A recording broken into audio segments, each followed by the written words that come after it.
Hey there, folks, and welcome back to another Pinal Prep Spotlight, brought to you by Jones Ford Buick GMC, your hometown dealer for more than 50 years.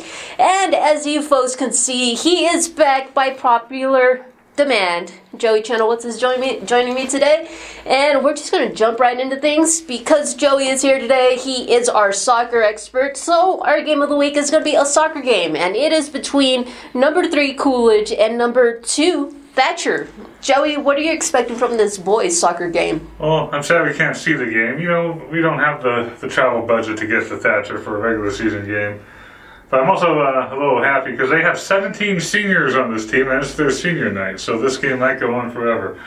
But, you know, Thatcher, you know, those 17 seniors have really put it together this year.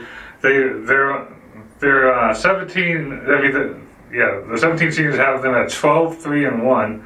Which is second 3A, but all 3 of those losses were in tournament play against much bigger schools, 2 6A schools and 1 4A school. So don't let the record fool you. Against Coolidge, who is 14-0, hasn't lost a game yet. Just a few close calls, really, including Monday night against Santana Foothills. Coolidge has scored 87 goals and only allowed 7. Which is a good recipe for success. In fact, 19 of the 14 games they've shut out their opponent. Yasser Cervantes has only allowed 6 goals in 745 minutes in front of the net. Quite the record. And then they just have this dynamic scoring duo, probably the best scoring duo in at least among small schools in the state. They have Connor Ferguson, who's a multi-sport star at Coolidge. He has 30 goals, 11 assists. Giovanni Ramirez has 29 goals and 15 assists.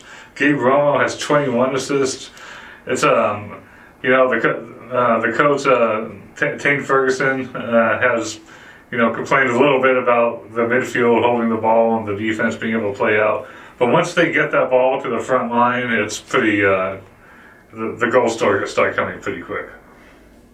All right, so looking at this, I think they might be pretty evenly matched. For Thatcher, they have only allowed 10 goals, and their keeper in Derek Berman, he's only allowed 6. Up front, Hunter Lee, 20 goals, and Joby Rojas has 16 goals. These 2 guys are averaging about a goal per game. That's a little less than Coolidge's top 2 scorers in Ferguson and Ramirez, who are averaging 2 goals per game. But still, you know, like Joey mentioned the load of seniors on Thatcher's team, something is working well for them. In AIA games, they are 8-0, whereas Coolidge is 10-0. So it's pretty much going to come down to these 2 teams. They're in the same region, and finding out, you know, who comes out on top in the 3A Central. Joey, what else are you expecting from this game? Well, the reason why Coolidge is only third, despite a lot of people think they're the best team in 3A. That's if you look at some of the rankings outside of the AA that are less dependent on strength of schedule, they're number 1. But their strength of schedule is pretty weak. The best wins were against number 12 Basis Phoenix, who they beat 3-1, and number 13 Ben Franklin, who they beat 2-1. They did get a nice 8-0 win over Mesquite, which is a 4A team. But they really haven't played that many tough teams. That's why this game against Thatcher is going to be such a teller, because Thatcher has played a lot of tough teams. I mentioned those tournament games where they lost to 6A teams. They did beat a 6A team in San Jose O'Connor 3-2, and they tied the number 1 ranked team in 3A, which is AOA Gilbert North. And so they've been more tested. Coolidge has been less tested, but the teams they've been playing, they've been dominating, and so this will be a real interesting test, and they might see each other again in the playoffs. Yeah, another thing that's interesting to point out about Coolidge is this is a Friday night game, and technically Coolidge has some difficult back-to-back games. Monday, they are going to be hosting ALA Ironwood, who are also in the top 24, and you know what? This could be also a potential playoff matchup. Although ALA Ironwood is kind of low in the rankings, towards the bottom of those that do make it into the play-in tournament, but hey, it's going to be interesting to see how Coolidge can finish off this season and, you know, where they might end up once the playoffs start.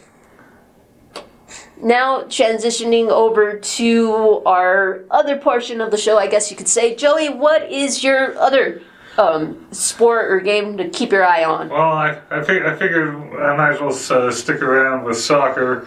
Just kind of go over some of the teams that are in the playoff hunt right now. Maricopa is the most interesting, the Maricopa girls, I should say.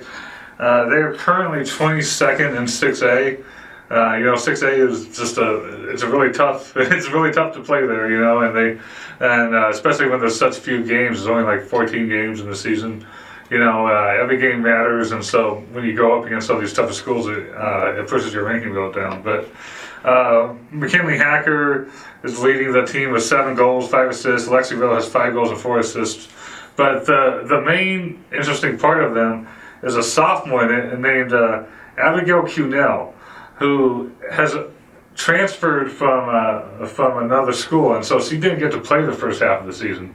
She's only played 4 games this season, but she has 5 goals already, and that is quite the scoring record in 6A to almost be the team leader in such a short amount of games. She's obviously the future of the program, but I know there's plenty of seniors on that team who really want to know the taste at the playoffs.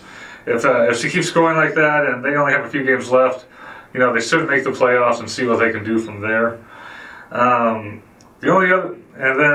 The other girls teams who are in contention, Combs is 23rd in 4A. Keep in mind, 24 teams make the playoffs in all these conferences.